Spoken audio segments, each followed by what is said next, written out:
Salut à tous, Jean-Pierre de teamtennis.fr. Allez, dans cette vidéo, je vous donne des conseils pour bien choisir la rigidité de votre raquette de tennis. C'est parti.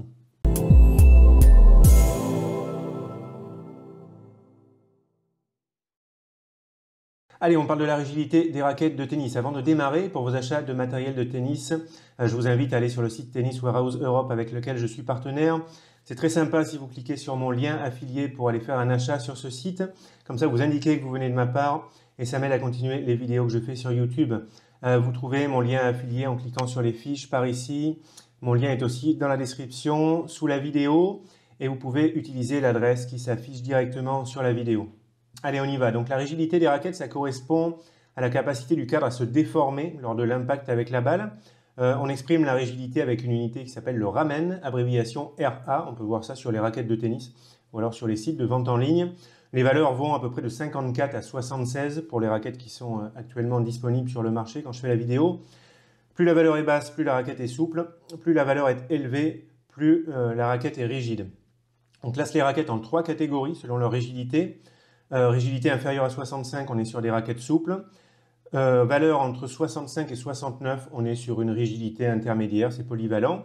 Et rigidité supérieure ou égale à 70, on est sur des raquettes qui sont plus rigides. D'une façon générale, plus le profil de la raquette est fin, plus la raquette va être souple, et plus le profil de la raquette va être épais, plus la raquette va être rigide.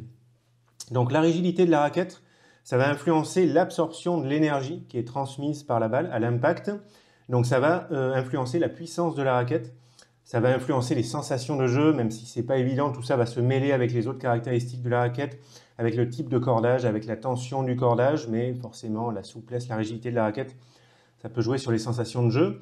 Ça va avoir une influence sur le choc à l'impact, l'absorption du choc à l'impact, et puis ça va influencer aussi les vibrations, on va en parler un petit peu. Donc d'une façon générale, plus une raquette est souple, donc plus la valeur de rigidité est basse, moins elle va être puissante. Alors souvent il y a une idée reçue, il y a une erreur là-dessus. Certains joueurs ont tendance à dire, donc par erreur, à considérer que plus une raquette est souple, plus elle est puissante. Donc ça c'est une erreur. On a tendance à dire, quand on se trompe, que les raquettes souples sont puissantes parce que le cadre se déforme et en revenant, ça fait une espèce d'effet trampoline. Donc ça ne fonctionne pas comme ça. Quand on frappe dans la balle, oui, la raquette se déforme et le cordage se déforme aussi et le cordage va renvoyer la balle avant que la raquette ait pu avoir un quelconque effet trampoline en revenant. Donc ça c'est démontré scientifiquement. Plus une raquette est souple, moins elle est puissante. Plus l'énergie de la balle va être absorbée à l'impact, c'est ça aussi qui fait perdre de la puissance à ces raquettes. Il y a un petit peu moins de précision latérale, parce que la raquette se déforme, donc forcément ça fait perdre un petit peu de précision. Mais en général, les raquettes souples sont destinées aux bons joueurs qui compensent ça sans problème, donc je trouve que ce n'est pas quelque chose qui est très gênant, on ressent forcément beaucoup. Et donc une raquette souple va absorber davantage le choc à l'impact. En ce qui concerne les vibrations, quand on frappe dans la balle, donc la raquette se déforme. Voilà, à moins de centrer parfaitement la balle, il y a toujours une déformation du cadre. Et donc dans le cas d'une raquette souple, cette déformation va se faire avec beaucoup d'amplitude, comme si le cadre allait loin, comme ça dans sa déformation, avec moins de fréquence, c'est-à-dire que ça ne va pas aller trop vite. Et ce type de vibration va durer plus longtemps qu'avec une raquette rigide. On parle maintenant des raquettes rigides. Plus les raquettes sont rigides, et donc inversement, plus elles vont être puissantes, parce qu'elles absorbent moins d'énergie à l'impact, il y a moins de perte d'énergie à l'impact, plus de précision latérale, donc moins d'absorption du choc à l'impact. Par contre, en ce qui concerne les vibrations, elles vont se faire avec moins d'amplitude, plus de fréquence et elles vont s'arrêter plus tôt.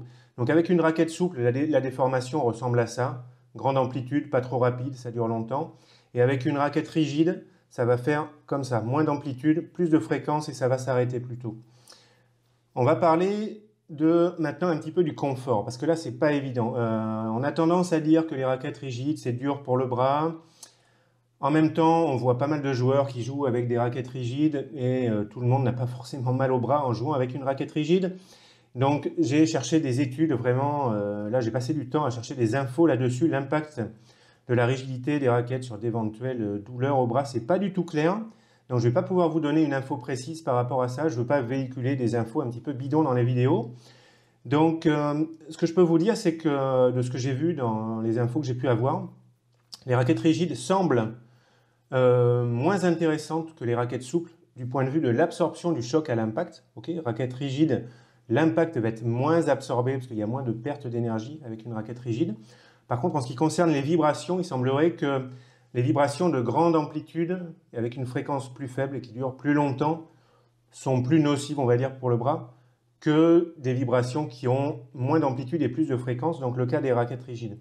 Donc les raquettes rigides, elles auraient un effet négatif par rapport à l'absorption du choc, mais un effet peut-être positif par rapport aux vibrations. Bilan de tout ça, c'est pas évident. Moi je dirais d'une qu'il faut tester les raquettes. Ça reste vraiment un truc super important, vous testez les raquettes. N'écartez pas forcément des raquettes avec une rigidité supérieure à 70, vous testez, vous voyez vos sensations, c'est ça le plus important. Et si vous avez des bonnes sensations avec une raquette rigide, restez-en là. Moi c'est ce que je ferais. Ensuite, si vous avez des blessures vraiment en sensibilité au niveau du bras, vous ne voulez pas prendre de risques, prenez une rigidité entre 65 et 69. De toute façon, il y a beaucoup de choix dans les raquettes de tennis. Vous avez quand même des chances de trouver quelque chose qui vous plaira avec une rigidité comme ça intermédiaire. Ensuite, on voit aussi la marque Prokenex. C'est une marque réputée pour faire des raquettes qui sont très confortables. Et ils font aussi des raquettes qui ont une rigidité élevée. Donc, bon, ça montre qu'il n'y a pas forcément automatiquement un problème, un impact sur le physique qui va être négatif si la rigidité elle est élevée. Voilà les amis, je m'arrête là sur la rigidité des raquettes de tennis et j'espère que ça vous aidera si vous êtes en recherche d'une nouvelle raquette de tennis. Si vous êtes totalement perdu, n'hésitez pas à me poser une question en commentaire de cette vidéo. Je vous dis merci d'avoir suivi la vidéo et puis on se retrouve bientôt dans une autre vidéo. Allez, salut à tous!